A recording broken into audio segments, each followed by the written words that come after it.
My entire family, all 23 of them, flew 15 states to watch my sister pop a balloon full of pink confetti. Chartered flights, matching outfits, a $40,000 resort in Naples, Florida. 1 month later, not a single one of them drove 2 hours to watch me get married. Too exhausting, my mother said. We just traveled, my father added.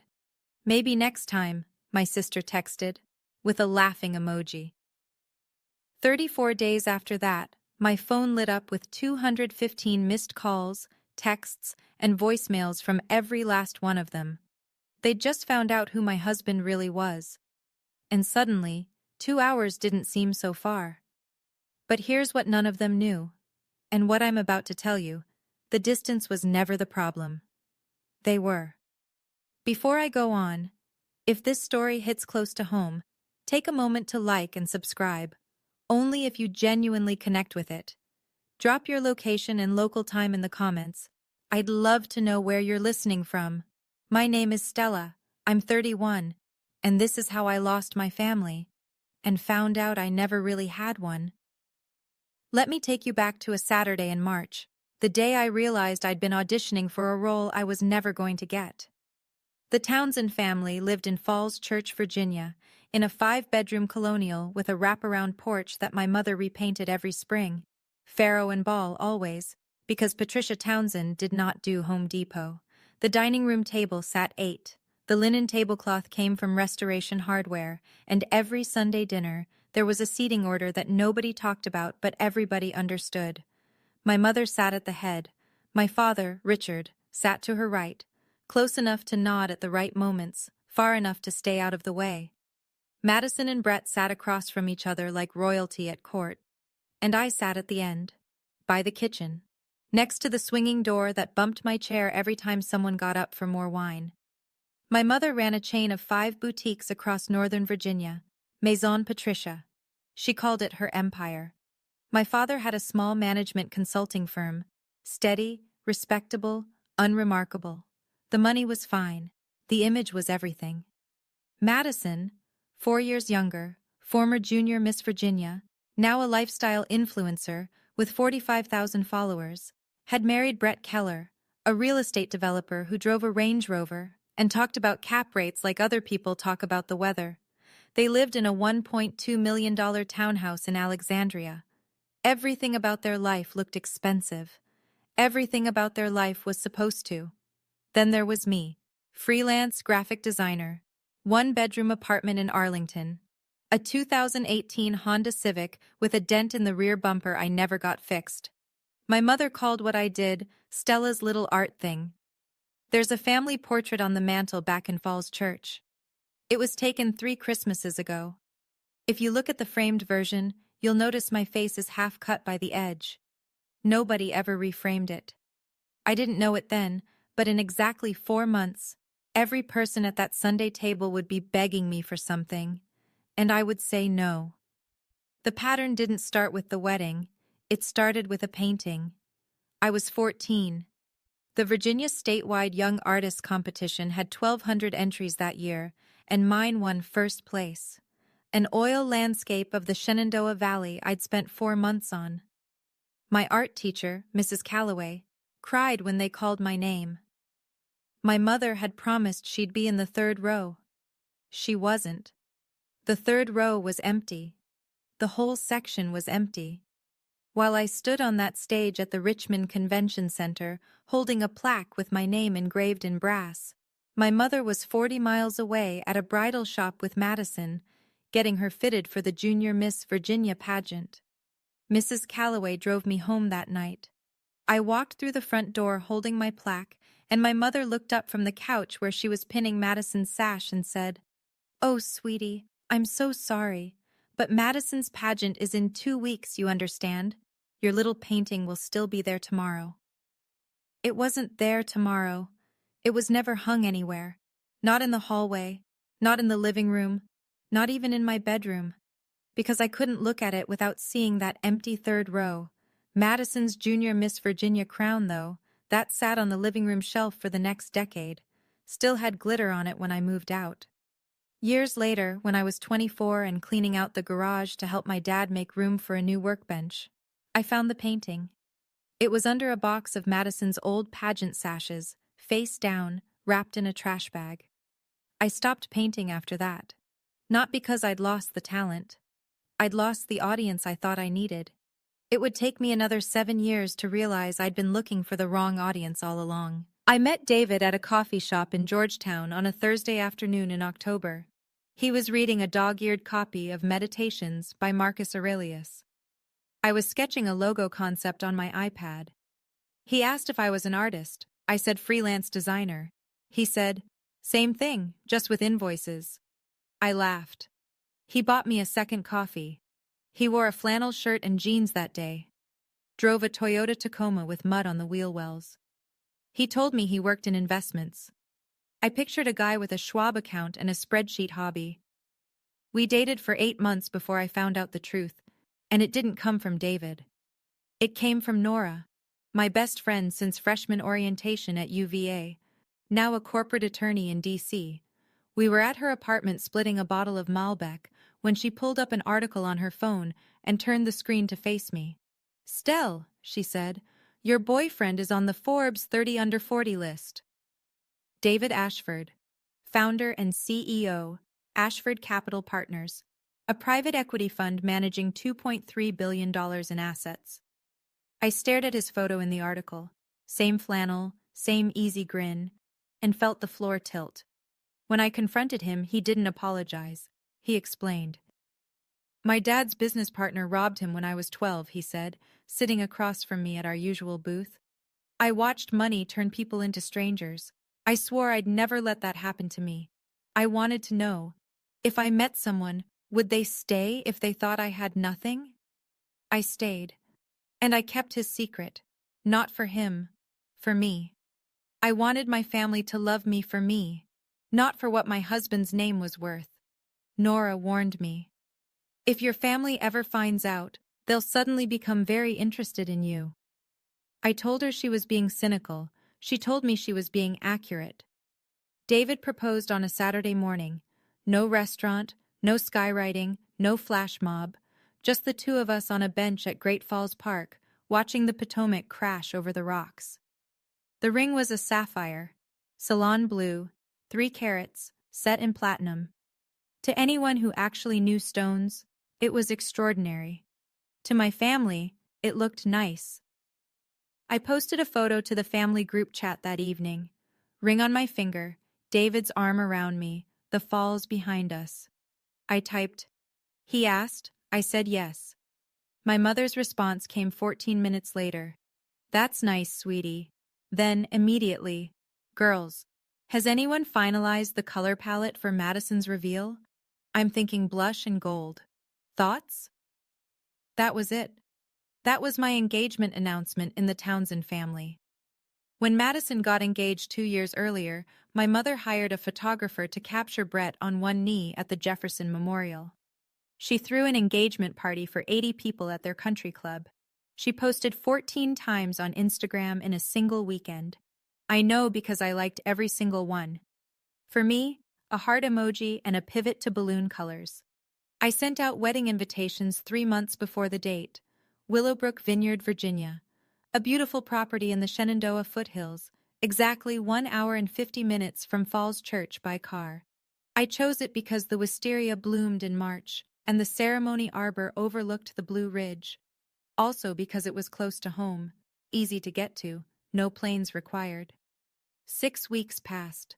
Not a single RSVP came back. I started calling.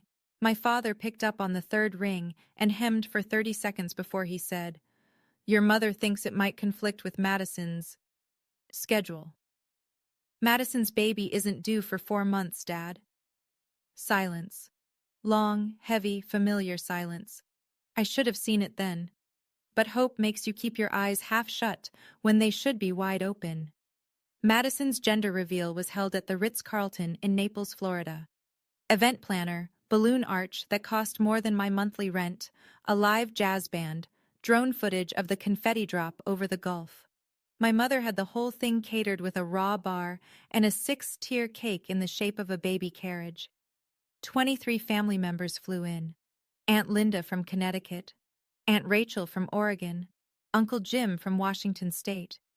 Cousins I hadn't seen since my grandmother's funeral showed up in matching blush sundresses because Patricia Townsend had sent a group email with a mood board and a mandatory dress code. I flew down too. Paid for my own ticket, my own hotel room, sat at a table near the kitchen, the same position at every family function, just with better lighting. David came with me. He wore a navy polo and khakis. Nobody asked him a single question all night, except Brett, who leaned across the table during dessert and said, "So what do you do?" "Investments," David said. Brett smirked. "Like a day trader thing?" David sipped his wine. "Something like that." Then Brett turned to his buddy Greg across the table and started in on his favorite topic, himself. "I'm trying to get a meeting with Ashford Capital," he said, loosening his tie. "Biggest PE fund doing coastal development on the East Coast. If I land them, we're talking generational wealth." He slapped the table. "Whoever runs that fund, I'd kill to get 15 minutes with him." David sat 3 feet away. I squeezed his hand under the tablecloth. He didn't flinch. I overheard my mother near the cake table telling Aunt Linda the total cost, $40,000. She'd contributed $15,000 of it herself. "Nothing but the best for my Maddie," she said, dabbing her eyes with a monogrammed cocktail napkin. I thought about my wedding invitations, sitting unanswered in 23 mailboxes, and I clapped when the confetti fell. The RSVPs started coming back 4 weeks before my wedding. Every single one said the same thing: decline. "Aunt Linda, we just flew to Florida last month, sweetie. We're completely travel exhausted." Connecticut to Virginia is a 4-hour drive. Connecticut to Naples is a 3-hour flight. But exhaustion, apparently, is directional. Aunt Rachel: "It's just so far for a weekend, Stell." She'd flown 5 hours from Portland for a gender reveal. A 2-hour drive to Virginia was far. Madison: "I'm pregnant, Stell. I can't be bouncing around. Send pics, though." She was 5 months along, the same 5 months along she was when she flew to Florida and danced until midnight in heels. My father texted, "I'll try, Stella. You know how things are." He didn't try. He didn't come. And then, 10 days before the wedding, my mother called. I recorded the call. Virginia is a one-party consent state, and Nora, my attorney best friend, had told me months ago to start documenting. I didn't know why at the time. I just trusted her. "Honey," my mother said, her voice dipped in that saccharine tone she used when she was about to say something cruel. "It's just a small ceremony anyway, right? It's not like Madison's reveal. That was a real event. Don't take it personally." I held the phone away from my face and looked at the invitation on my desk.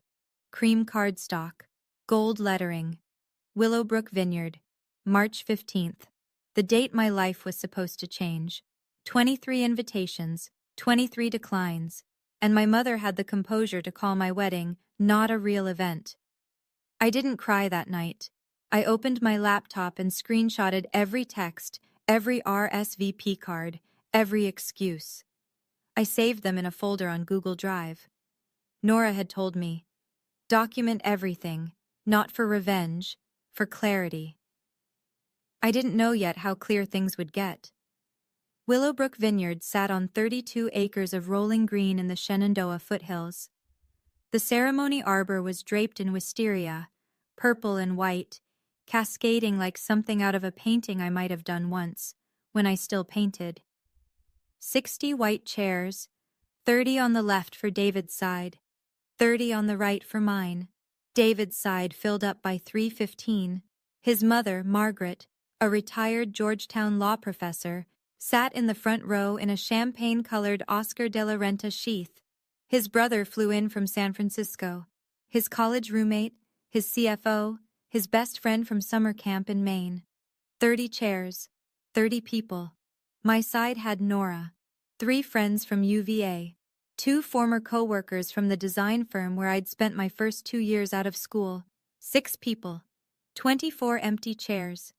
The wedding planner, a sweet woman named Darcy, who'd been professionally cheerful all morning, touched my elbow and whispered, "Should we rearrange the seating? Move some guests over?" I looked at those 24 chairs. The afternoon light hit them like a photograph. "Leave them," I said. "I want to remember this." David found me 10 minutes before the ceremony. He held both my hands and said, "Their absence is not your failure, it's their loss. And one day, they'll know exactly what they missed." Margaret read a poem during the ceremony, something about roots and rivers and the people who choose to stay. I cried. Not from sadness, from the sudden, sharp clarity that I had spent 31 years begging for love from people who didn't have any to give. After the ceremony, while guests drank Virginia Viognier under the arbor, Nora pulled me aside. She held up her phone. My mother had posted an Instagram story that same afternoon, a photo of brunch with Madison at a cafe in Alexandria. Caption: Mother-Daughter Day. Same day, same afternoon, 2 hours away. Eggs Benedict instead of her eldest daughter's wedding. I left those chairs empty on purpose, not as a guilt trip, as a receipt. 3 days later, I was still in the family group chat. I hadn't left it, partly out of habit, partly because I wanted to see what they'd say. What they said was worse than silence. Madison sent the first message. "So how was the little wedding? Did you do the Pinterest thing?" My mother: "I'm sure it was lovely, sweetie. Send pictures when you get a chance." No mention of the fact that she hadn't come. No apology, no explanation. Just the serene assumption that my wedding was a footnote and the chapter had already moved on. Brett chimed in. "Heard you married some investment guy? Good for you. Day trading must be exciting." Then Aunt Rachel posted a selfie from a resort pool. She was in Cancun. The caption: "Needed this after all that traveling." She'd booked an international vacation 2 days after telling me a 2-hour drive to Virginia was too far. I read every message. I didn't respond to any of them. I just screenshotted each one, slowly, carefully, the way you photograph evidence at a scene. That evening, Nora called. "Stell, you okay?" I was sitting on the couch in my Arlington apartment, laptop open, messages glowing on the screen. David was in the kitchen making dinner, giving me space. "I'm done hoping," I said, "and I'm done being quiet about it." That night, I created a folder on my Google Drive. I named it Receipts. I uploaded everything: the RSVP cards I'd scanned, the screenshots from the group chat, the recording of my mother's phone call, a side-by-side list I'd made, who flew to Florida, who declined Virginia, and the exact mileage for each. Nora had said, "Document everything, for clarity." I didn't know what I'd do with that folder yet. I just knew that clarity had a weight to it, and I was finally holding it in both hands. I need to pause here for a second. If you're watching this, and you've ever been the one whose calls go to voicemail, whose milestones get a "that's nice," while someone else gets a standing ovation, I see you. Hit that like button, not for the algorithm, but because your story matters too. Now, what happened next? Let me tell you. 34 days of silence. And then absolute chaos. 2 weeks after my wedding, the first cracks appeared in Brett Keller's empire. Though empire is generous for what turned out to be a house of cards held together with bravado and bad math. His luxury condo project, the Keller Residences in Virginia Beach, was supposed to be his masterpiece. 42 waterfront units, rooftop infinity pool, the whole glossy brochure fantasy. But the general contractor pulled out after Brett missed 3 consecutive progress payments. Then the bank sent a notice: produce $1.8 million within 60 days, or face foreclosure on the construction loan. Brett started dialing. He called 12 private equity funds in 2 weeks. 11 said no, after due diligence turned up what any competent accountant would have caught: overvalued collateral, missing insurance bonds, and $340,000 in operating expenses that didn't have a single receipt attached. The 12th fund hadn't responded yet. That fund was Ashford Capital Partners. They specialized in distressed assets. They were the last door still open, and Brett was crawling toward it on his hands and knees. "If I don't get this meeting, we lose everything," Brett told Madison on the phone one night. His voice cracked. "The townhouse, the cars, everything." Meanwhile, my mother's boutique chain was hemorrhaging. 2 of her 5 Maison Patricia locations had seen revenue drop 40%. Lease renewals were coming due, and her landlords weren't negotiating. She needed a cash infusion of at least $200,000, money she didn't have and couldn't borrow. And my father, quiet, passive Richard, had just lost his firm's largest consulting client. He didn't know yet that the client had connections to David's network. Nobody knew yet. That was the thing about dominoes. You don't hear them falling until the last one hits the floor. The family that wouldn't drive 2 hours for my wedding was about to discover that the answer to all their problems was sitting across from me at the breakfast table every morning. It happened on a Tuesday. Brett's business partner, Greg Mitchell, was putting together a pitch deck for Ashford Capital. Standard prep work, research the fund, learn the portfolio, find an angle. He pulled up the firm's website, then Googled David Ashford, CEO, Ashford Capital. The Forbes article loaded first. 30 under 40 in private equity. A profile photo of David, clean-shaven, confident, wearing a sport coat over a white shirt. The same face, the same eyes, the same quiet half-smile Greg had seen at a dinner table in Naples, Florida, 3 months ago. Greg stared at the screen. Then he turned his laptop toward Brett and said, "Isn't this the guy from your wife's sister's wedding invite? The one in the flannel at the gender reveal?" Brett leaned in. His face went from confused to white in under 3 seconds. He grabbed his phone and called Madison. Madison called Patricia. Patricia called Richard. Richard opened his laptop and typed David Ashford Capital into Google, and the Bloomberg profile confirmed everything. Assets under management, $2.3 billion. Founder and CEO, David Ashford. I know all of this because Madison told Brett, Brett told Greg, and Greg told a mutual acquaintance who eventually told Nora. The game of telephone moved fast. What struck me, when Nora relayed it all over the phone 2 days later, was what nobody said. Not one person in that chain said, "We should have been at her wedding." Not one. The very first words out of my mother's mouth, according to Madison's retelling, were, "This changes everything. Call her. Be nice. Be nice." After 31 years of being invisible, my mother's instruction to the family wasn't apologize, it was be strategic. I'm not sure what hurt more, the original absence or the calculated return. Day 34, a Saturday morning in late April. I woke up to my phone vibrating on the nightstand like it was trying to escape. The screen was dense with notifications, a wall of names I hadn't seen light up my phone in over a month. I picked it up and scrolled. 47 missed calls, 89 text messages, 31 voicemails, 48 emails and Facebook messages, 215 points of contact from people who couldn't find 2 hours for a drive to Willowbrook. My mother, 12 calls and 3 voicemails. "Stella baby, call me back. I miss you so much. Let's do lunch this week. Bring David. We'd love to get to know him better." Madison, "OMG. Stell, why didn't you tell me? David is like, famous. We should all get together. Brett would love to meet him properly." Brett, the same man who'd called David a day trader 3 months earlier, left a voicemail that sounded like he'd rehearsed it in the mirror. "Hey Stella, it's Brett.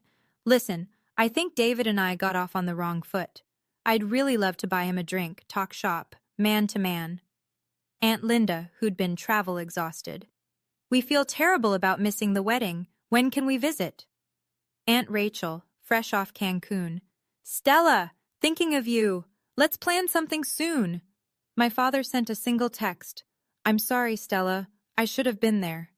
He was the only one who mentioned the wedding, but even his timing, 34 days later, the exact same week the Forbes article circulated, felt less like remorse and more like recalculation. David sat beside me on the bed, reading over my shoulder. He didn't tell me what to do. He just said, "Your call. Whatever you decide, I'm with you." I set the phone face down on the nightstand. 2 hours had been too far from my wedding. But a phone call to a billionaire's wife? Suddenly no distance at all. I didn't answer a single one. The doorbell rang on a Thursday morning. I wasn't expecting anyone. I opened it and found my mother standing in the hallway of my Arlington apartment building, holding a Williams-Sonoma gift basket and wearing a Chanel tweed jacket I'd seen her buy online last fall when she thought I wasn't paying attention. "Stella!" She pulled me into a hug, tight, theatrical, the kind of embrace she reserved for public performances. "I've missed you so much, baby." She walked in without waiting to be invited. Her eyes moved fast, cataloging the apartment. 1 bedroom, IKEA shelving, a desk covered in client mock-ups. Then her gaze snagged on the painting above the couch, an abstract oil piece in deep blues and silvers. She glanced at it and moved on. She didn't know it was an original by a Georgetown gallery artist, a wedding gift from Margaret Ashford. It had cost $45,000. My mother walked right past it. She set the gift basket on the counter and pivoted to the reason she'd come. "So, David works in finance? Brett says he's quite accomplished. We'd love to have you both over for dinner, at our house, like family." "You want to have dinner," I said. "As family, the family that didn't come to my wedding." "Oh, honey, let's not dwell on that. You know how busy everyone was." She waved her hand like she was brushing crumbs off a tablecloth.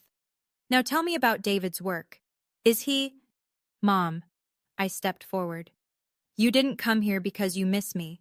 You came because you Googled my husband." Her smile tightened. For 1 second, the mask slipped. I saw the flash of irritation she usually reserved for store managers who questioned her returns. "That's unfair, Stella. I'm your mother." "Then act like one." I held the door open. She stood there for 3 full seconds before she picked up her gift basket and left. Through the window, I watched her get into her car. And in the passenger seat, waiting, was Madison. They'd come together. They'd planned this. "You forgot my art show, my graduation, and my wedding. But you remembered my husband's net worth. I made a note of that." When sweetness didn't work, my mother switched to pressure. Within 48 hours of my closing the door on her, every phone I owned started ringing with a coordinated campaign that would have impressed a political action committee. Madison called first. "Stell, Mom is really hurt. You're being selfish. All she wanted was dinner. Is that really so terrible?" Then Brett, via email, and he CC'd Madison, as if this were a board meeting. "Stella, I think there's been a misunderstanding. I'd love to discuss a potential business synergy with David. This could benefit the entire family. Let's set up a call." Aunt Linda. "Stella, don't be difficult. Your mother cares about you." My father, by text. "Please just come to dinner. It'll blow over." And Aunt Rachel, the one who'd flown to Cancun instead of my wedding, posted on Facebook that week, "Family is everything," and tagged me in it, publicly, so everyone could see how devoted she was. I blocked 8 numbers. They called from new ones. I blocked those too. They used other people's phones. The apartment felt like it had been placed under siege by people who'd never once knocked on the door when I was just Stella. David offered to step in. He could have made 1 phone call, 1 sentence from the CEO of Ashford Capital, and it all would have stopped. I said no. "If you fight this for me, they'll never respect me. They'll just fear you. That's not what I want." He didn't push it. He made me dinner instead. Pasta with lemon and capers, and a glass of the same Viognier we'd served at the vineyard. We ate in silence, and the silence felt like a fortress. They thought I was being stubborn. They had no idea I was being deliberate. The voicemail came at 11:14 on a Wednesday night. My mother's voice was trembling, soft and fractured in a way I'd heard maybe 3 times in my life.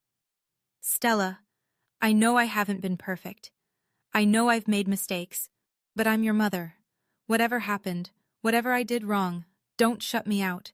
Please, I'm begging you." I sat on the edge of my bed and listened to it 3 times. My chest ached. Tears slid down without permission. She sounded real. She sounded broken, and I almost called her back. My thumb hovered over the green button, and every memory of standing in that kitchen being told I was enough, but clearly never enough for them, fought against the 14-year-old girl still living inside me who just wanted her mother to show up once. David was in the doorway. He didn't speak. He didn't move toward me or away. He just stood there, and in the quiet, I called Nora instead. She sounded real, Nora. Maybe I'm being too hard. Stell. Nora's voice was gentle and firm at the same time. Open the folder. Read the texts. Read what she said about your wedding. Then decide. I opened my laptop. The blue light of the screen filled the dark bedroom. I clicked on the folder labeled Receipts and pulled up the screenshot from 2 days before my wedding, a message my mother had sent to Madison, which Madison had accidentally forwarded to the wrong group chat. Don't waste your Saturday on Stella's little ceremony. She'll be fine. She always is. That was the message she'd sent to every family member. The reason no one came. It wasn't distance. It wasn't schedules. It was Patricia Townsend, quietly telling 23 people that her eldest daughter's wedding wasn't worth their time. I closed the laptop, wiped my face, and I thought about the last time I'd heard my mother cry. 3 years ago, when she'd wanted my father to co-sign a loan for her boutique expansion. She wasn't crying because she'd hurt me. She was crying because I'd stopped being useful. Let me ask you something, and be honest with yourself. Have you ever caught someone crying crocodile tears? That moment when you realize the tears aren't for you, they're for what they need from you? If you know that feeling, drop a crocodile in the comments. And if you're wondering what I did next, trust me, I spent weeks planning it. Stay with me. I sat at the kitchen table the following Saturday with David on my left and Nora on my right. Coffee was cooling in 3 mugs. A legal pad sat in front of me. My handwriting on it was small and even. I'm not trying to destroy them, I said, and I meant it. But I'm done pretending their behavior is acceptable. If they want access to David, they go through the same process as anyone else.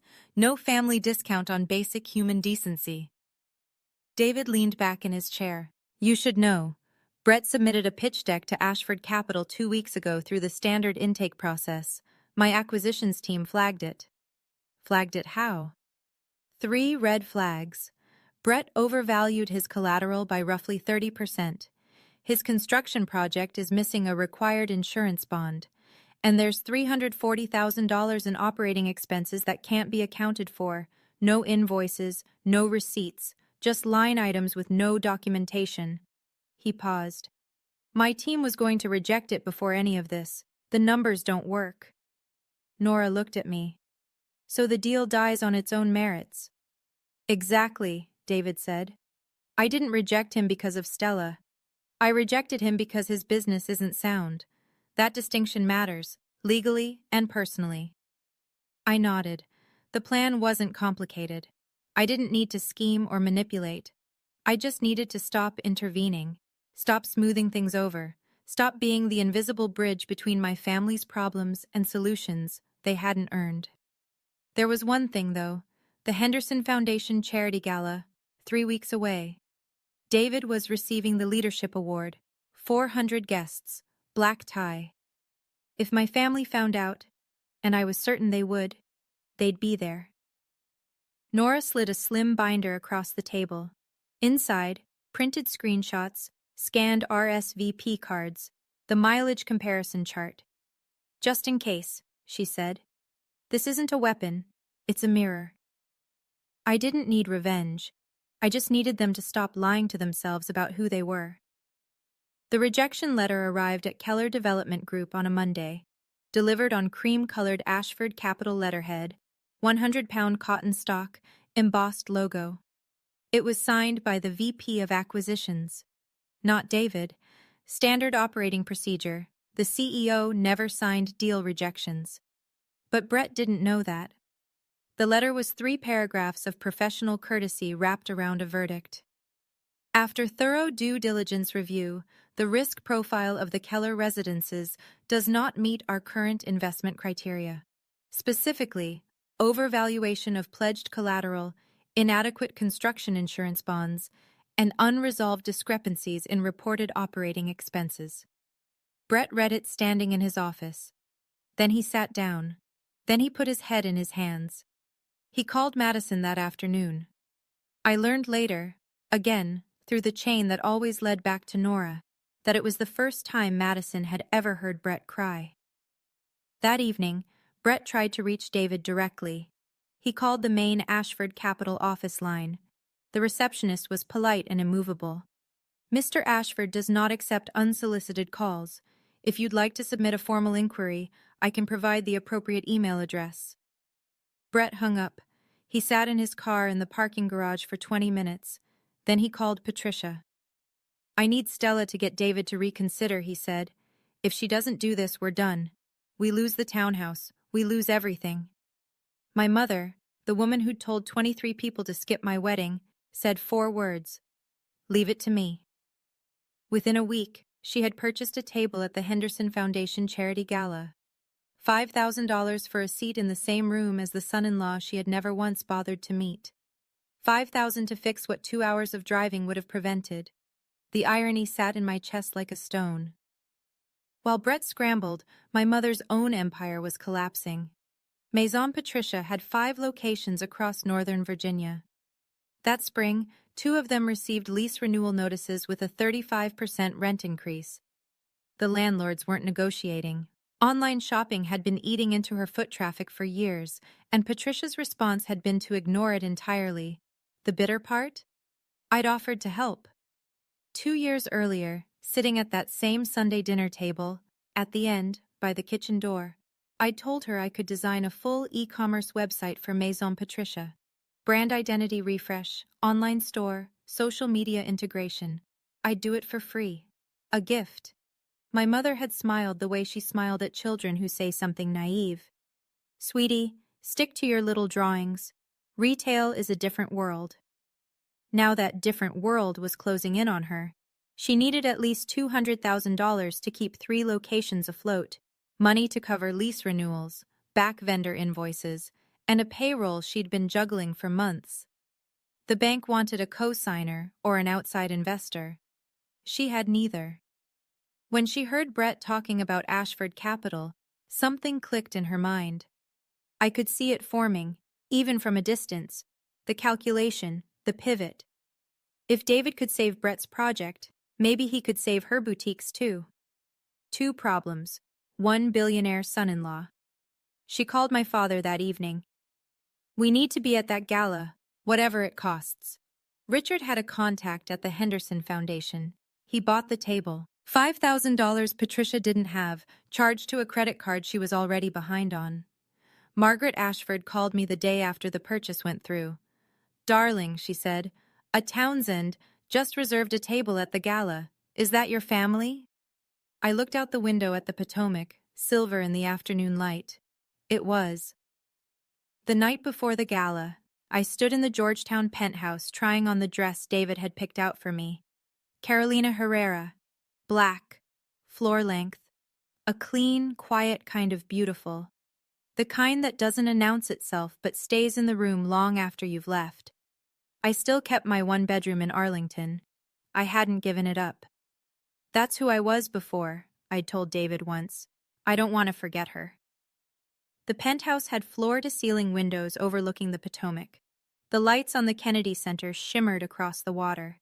I stood in front of the full-length mirror in the foyer and looked at myself. 31. Carolina Herrera. Sapphire ring catching the lamplight. And all I could see was 14-year-old Stella on a stage in Richmond, holding a brass plaque, staring at an empty row of chairs. David came up behind me. "You don't have to say anything to them tomorrow. Just being there is enough." "No," I said. I adjusted the neckline. "They need to hear it, not for me, for the version of me that stood on that stage at 14 and went home with her art teacher." The doorbell rang at 9. Nora. She had the binder with her, the printed receipts folder, neatly organized, tabbed, enclosed in a slim black cover. She set it on the marble kitchen counter and said, "Just in case." I picked it up. It was light. A few pages of screenshots, a handful of scanned RSVP cards, a transcription of one phone call. That was all. But every page held the weight of a promise someone had broken and never bothered to mend. I looked at myself in the mirror one last time. I'd spent 31 years making myself small enough to fit their expectations. Tomorrow, I'd stand full height. The Henderson Foundation Charity Gala was held at the National Building Museum in Washington, D.C., a cathedral of a building with Corinthian columns rising 75 feet into a vaulted ceiling, 400 guests in black tie, a chamber orchestra playing Debussy near the south atrium, Dom Perignon on every table, $500,000 raised for education nonprofits before the first speech was even given. David and I arrived by town car. He wore a custom Tom Ford tuxedo. I carried a small Bottega Veneta clutch, just big enough for my phone and a few folded pages. Inside, the room hummed with power. CEOs, fund managers, 2 sitting senators, a former cabinet secretary. They all knew David. They shook his hand, kissed my cheek, congratulated us on the award. "You must be Stella," one silver-haired woman said. "David never stops talking about you." I smiled. I shook hands. And across the room, at table 14, pressed against the far wall like an afterthought, I saw them. My mother, in a red dress from Nordstrom, trying its hardest to look like something more. Brett, in a suit that pulled across his shoulders. Madison, 6 months pregnant, clutching her small handbag. My father, sitting with his hands in his lap, staring at the tablecloth. They hadn't seen me yet. They were scanning the room, looking for David Ashford, the name on the program, the face from the Forbes article. They didn't know I was already here, standing 20 feet away, watching them search. The MC stepped to the podium. "Ladies and gentlemen, please welcome tonight's honoree, the founder of Ashford Capital Partners and this year's Henderson Leadership Award recipient, David Ashford." David stood. I stood with him. 400 people applauded. And at table 14, my mother's champagne glass froze halfway to her lips. For the first time in my life, I saw something on her face I'd never seen before. Fear. David spoke for 5 minutes. He was gracious, precise, and warm in the way only someone who genuinely doesn't care about applause can be. He talked about the Henderson Foundation's work in underfunded schools. He talked about the responsibility of capital. He made a room full of powerful people laugh twice and reflect once. Then he paused. He looked directly at me. "I want to close by thanking the person who reminds me every day that success isn't measured by what you build. It's measured by who stands beside you when you had nothing. My wife, Stella." The spotlight found me. I stood. 400 people rose in a wave of applause that filled the vast hall from the marble floor to the vaulted ceiling. At table 14, my mother had gone pale. Madison gripped Brett's arm so tightly her knuckles showed white. Brett's jaw was locked. My father looked down at his plate, as though the answer to his entire life might be written on the porcelain. After the speech, I watched them move. Patricia stood first, straightening her dress, lifting her chin, plastering on the bright, glossy smile she wore like armor. She cut through the crowd with Madison and Brett trailing behind her like a motorcade. "Stella!" She threw her arms wide. "Oh my God, look at you! We are so proud of you, honey!" She reached for me in front of 3 couples who were clearly watching, an embrace designed for witnesses. I didn't move. My arms stayed at my sides. "Hi, Mom. Strange seeing you here. You couldn't make it to Virginia, but DC works?" The smile cracked, just slightly. "Oh, don't be silly. We're here to support you. You're here because Brett's company needs $4.2 million. The sentence landed like a dropped glass on marble. The 3 couples turned. 2 Henderson board members, standing just behind my mother, went very still. The silence lasted 3 seconds, but it held the weight of 31 years. My mother recovered fast. She always did. "Stella, this isn't the place." "You're right," I said. The place was Willowbrook Vineyard, March 15th, 2 hours from your house, but you weren't there. Brett stepped forward, his voice low and urgent. Stella, let's take this somewhere private. I have a proposal for David. I opened my clutch. I took out a single folded page and held it out to him. This is the text you sent Madison the week of my wedding. You called it Stella's little thing. Your exact words were, "Why would I waste a Saturday on that?" Brett took the paper like it was hot. That's taken out of context. I turned to my mother. My voice was steady. I wasn't shaking. I wasn't loud. And this, I said, pulling out a second page, is the message you sent to every family member, telling them not to come. Don't waste your Saturday on Stella's little ceremony. She'll be fine. She always is. Patricia's mouth opened. Nothing came out. Then, That's not... Mom, I have the screenshot. Madison forwarded it by accident. I saved it. Madison started to cry. Stell, you're making a scene. I looked at my sister, beautiful, pregnant, frightened, and said, No, Madison, you made a scene. It was pink, it cost $40,000, and everyone flew to Florida for it. I just wanted 2 hours of their time. I got none. The group around us had grown. A Henderson board member stood 3 feet to my left. A Washington Business Journal reporter was 10 feet behind my mother. Nobody spoke. Nobody intervened. They just listened. I folded the pages, slid them back into the clutch, and snapped it shut. You didn't come to my wedding because it wasn't worth your time. You're here tonight because my husband is worth your money. I know the difference. And now, so does everyone in this room. Brett dropped the pretense. His voice cracked open like wet plaster. Stella, come on. This is business. You can't let personal feelings ruin a deal worth millions. David stepped forward. He'd been standing 5 feet behind me the entire time, hands clasped, watching.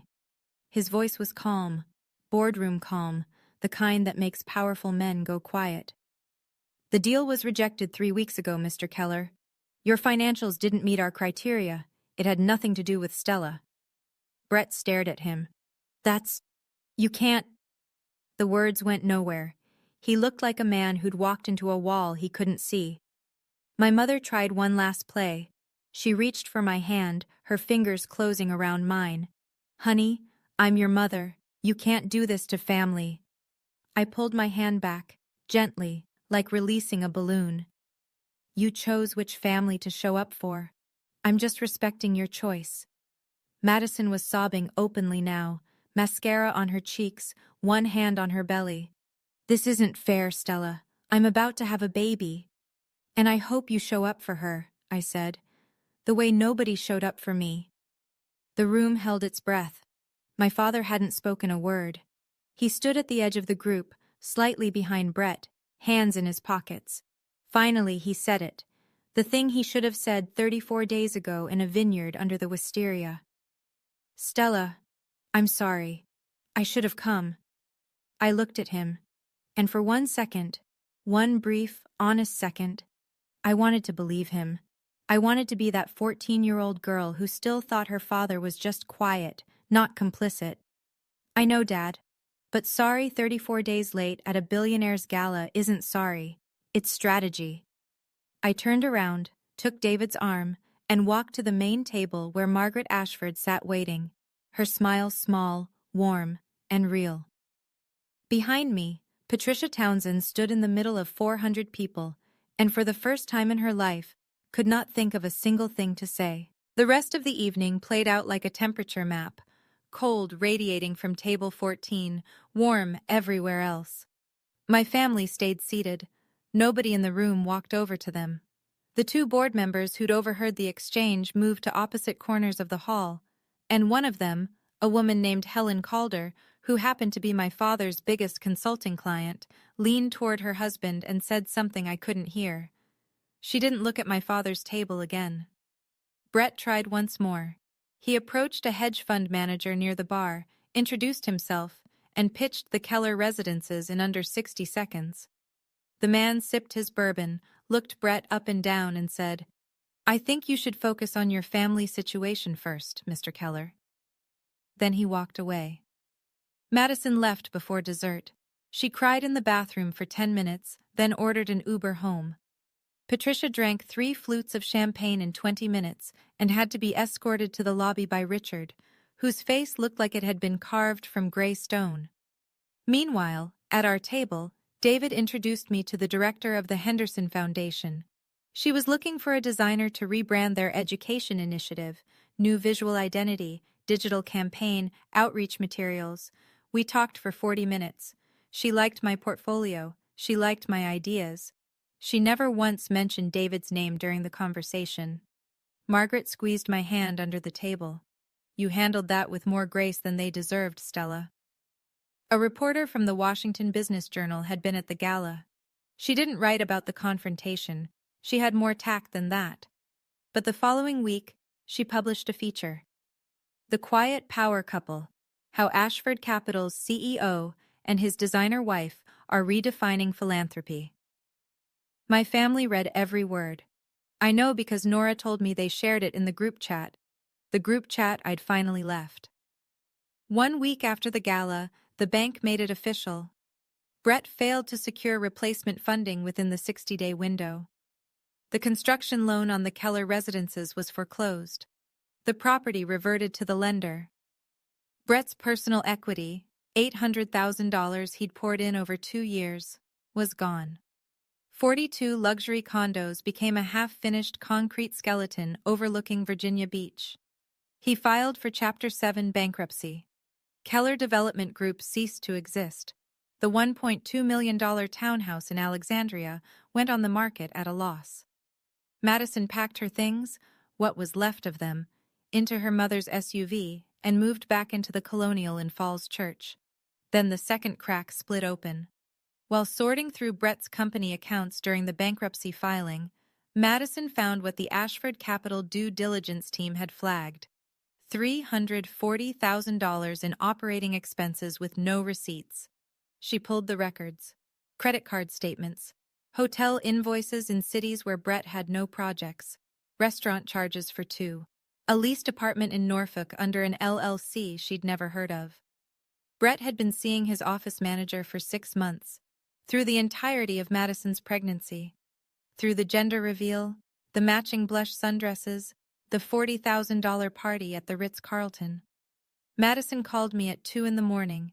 Her voice was raw, stripped of the Instagram inflection, the casual entitlement, the easy confidence of being the family favorite. Stell, I didn't know about any of it. I'm so sorry. Not about David, about everything. About you. I listened. I didn't hang up. I didn't comfort her either. I'll think about it, Madison, but not tonight. I set the phone down. David was awake beside me, watching the ceiling. That was the first real thing my sister had said to me in years. But one phone call, at 2 a.m., with everything burning down around her, didn't erase what 27 years of silence had built.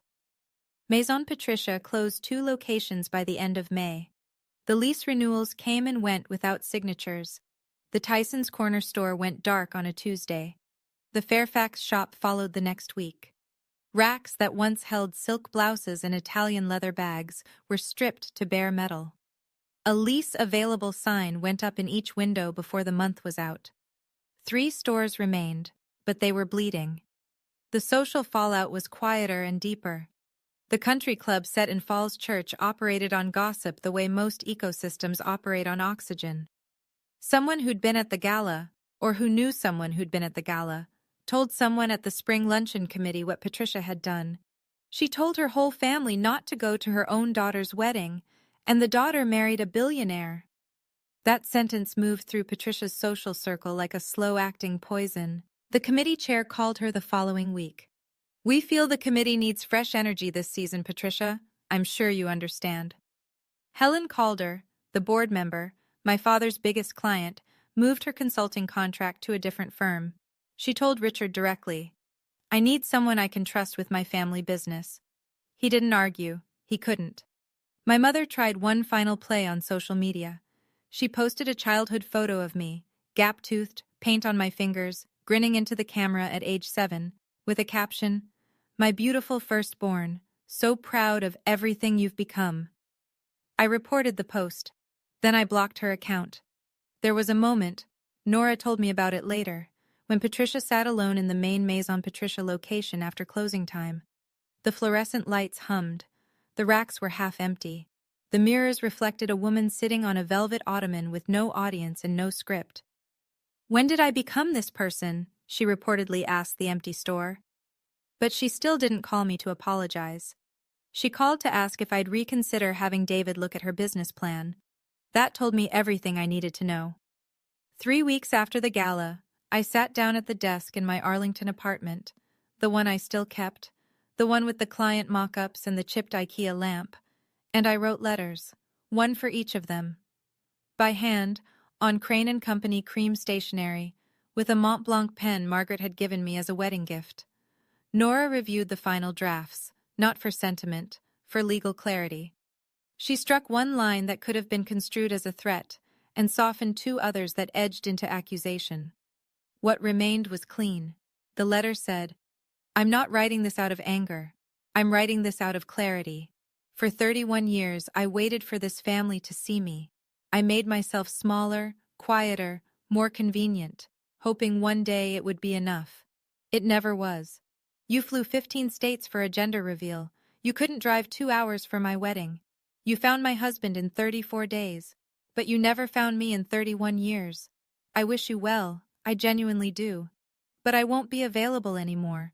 Not for dinners, not for holidays, not for business proposals. This isn't punishment. This is peace. I don't need you to understand. I just need you to stop knocking on a door I've finally closed." I mailed 5 copies via USPS certified mail. Return receipt requested. Tracking numbers recorded. Delivery confirmations saved. Then I changed my phone number. Blocked every family account on every platform. Nora became the sole emergency contact. Medical situations only. David held me that evening on the balcony of the Georgetown penthouse. The Potomac moved below us, dark and steady. I leaned into him and breathed, fully, deeply, and realized something I couldn't have explained to anyone who hadn't lived it. For the first time in 31 years, I wasn't waiting for anyone to show up. And the quiet that followed wasn't emptiness. It was the sound of a door closing on the right side. 6 months later, here's where the dominoes landed. Brett's Chapter 7 was approved by the court in August. His Virginia developer's license was revoked due to documented financial mismanagement. The divorce papers followed in September. Madison filed, citing the affair and the concealed debts. The asset division was brief because there was nothing left to divide. Madison had the baby in July. A girl. She named her Hope. She moved in with Patricia, took a part-time job at a retail store in Fairfax, her first paycheck since her pageant days. She didn't contact me. She respected the boundary. But she sent a birthday card through Nora in October. It said, "I understand now. I hope someday you'll let me try again. No rush. M." Patricia shuttered a third boutique in September. 2 locations remained, both operating at a loss. She sold her Chanel jacket on Poshmark for $1,200. Her country club membership lapsed, and she didn't renew it. The friends she'd cultivated for 30 years turned out to be the kind of friends who required a functioning credit line to maintain. My father lost 2 more consulting clients by fall. He began downsizing, let his office assistant go, moved to a shared workspace. He sent a letter to me through Nora. It didn't ask for money. It just asked to talk. I didn't respond. But I didn't throw it away either. And me. I signed a design contract with the Henderson Foundation, a full rebranding of their national education initiative. It was the largest project of my career, and I earned it on portfolio, not on pedigree. David and I bought a house in the Virginia countryside, 40 minutes from Falls Church, but a world apart. He still drove the Tacoma on weekends. I converted the sunroom into a studio. Above the fireplace in the living room, I hung a painting, an oil landscape of the Shenandoah Valley, painted by a 14-year-old girl who had won first place and waited 17 years for someone to notice. It took that long to hang it. Not because I'd forgotten about it, because I'd finally found a wall that deserved it. The card arrived through Nora on a Friday in November, handwritten on craft paper, no envelope from Hallmark, no logo, just Madison's handwriting, which I hadn't seen since she used to leave notes on my bedroom door in middle school. Stell. I named her Hope because I want to be a different kind of mother than the one we had. I don't expect forgiveness. I just want you to know I'm trying. If it takes years, I'll wait. M. Inside the card was a Polaroid of baby Hope. Round cheeks, dark hair, wide eyes that looked startled by the flash. On the back, Madison had written, "She has your eyes." I set the photo on my desk in the studio, next to my monitor and a mug of cold coffee. I didn't call. I didn't write back. But I didn't put it away either. David saw it that evening when he came in to tell me dinner was ready. He picked it up, looked at the baby's face and said, "She's beautiful." "She is," I said. "And I hope Madison gives her what we never got. Someone who shows up." I thought about that for a long time after he left the room. About what it means to leave a door unlocked without opening it. About the difference between forgiveness and access. About how a boundary isn't a wall. It's a gate with a lock. And only I hold the key. Madison might change. She was already changing. The 2 a.m. phone call, the handwritten card, the quiet respect for a line I'd drawn. Or she might not. People sometimes crack open and then seal back up, and you can't build your life around someone else's potential. I didn't close the door because I stopped caring. I closed it because I finally started caring about myself. I'm sitting on the porch as I tell you this. Virginia countryside in late autumn. The oaks have gone copper and gold, and the Blue Ridge sits on the horizon like a watercolor someone left out to dry. There's a mug of coffee in my hand. The good kind. The French press David makes every evening, because he says the ritual calms him after a long day of being the person everyone in the financial world wants 15 minutes with. He's inside right now, making pasta. He still makes the lemon and caper recipe from that night in Arlington, the night I blocked 8 phone numbers and ate dinner in silence with the only person who'd never once asked me to be smaller. I scroll through my contacts sometimes. Nora, David, Margaret, a handful of college friends, the Henderson Foundation team. My phone is quieter than it used to be. The group chat is gone, the Sunday dinners are gone, the empty chair at the end of the table is gone, because I finally got up from it. My mother was right about one thing. My wedding wasn't like Madison's.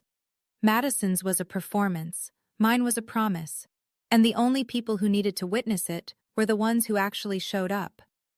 I open my iPad and start sketching, a new piece for the studio.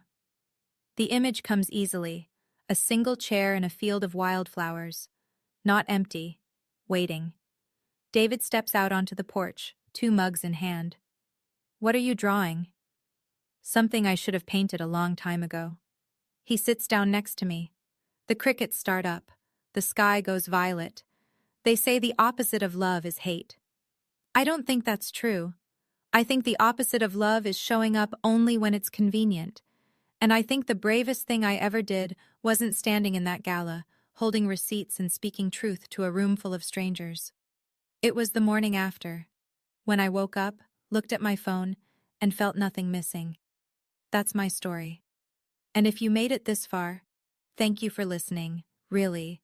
If you've ever been the empty chair at someone else's table, I want you to know, you are enough. You were always enough. The problem was never you. If this story meant something to you, hit subscribe and check the description for more stories like this one. And if you're in the middle of your own receipts moment, tell me about it in the comments. I read every single one. Your story matters. Take care of yourself. Stella.